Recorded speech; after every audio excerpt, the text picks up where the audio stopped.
where is the ball, Mr. President? Or meaning the impeachment case itself? Is it in the Senate or in the impeachment court? Didn't the impeachment court throw it back, remanded, returned to the House of Representatives?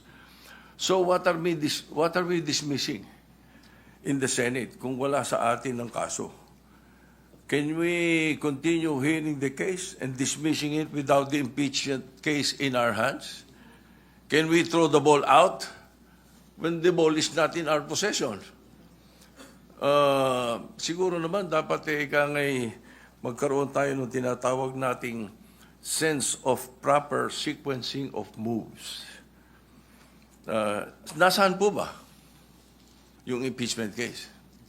Mr. President, kanina po sa aking clarificatory statement, ang sabi ko nga po, yung ginawa pong initial proceedings noong 19th Congress Senate, yun po ay nangyari sa panahon po ng 19th Congress at lahat po yun ay naisantabi lahat sapagkat natapos nga po ang termino ng 19th Congress on June 30, 2024. Kaya po natin sinasabi, Mr. President, na dinidismiss na po natin ngayon sapagkat tayo po ang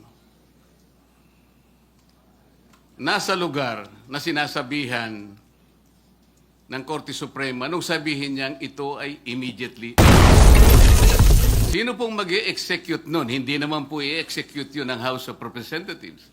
Maliwanag naman po na tayo lamang ang tinakdaan ng kataas-taasang hukuman na gumawa ng paraan para isantabi na po ang usaping ito sapagkat napagtibay nga nila na ito'y unconstitutional, void ab initio, at wala na po tayong jurisdiction para dito.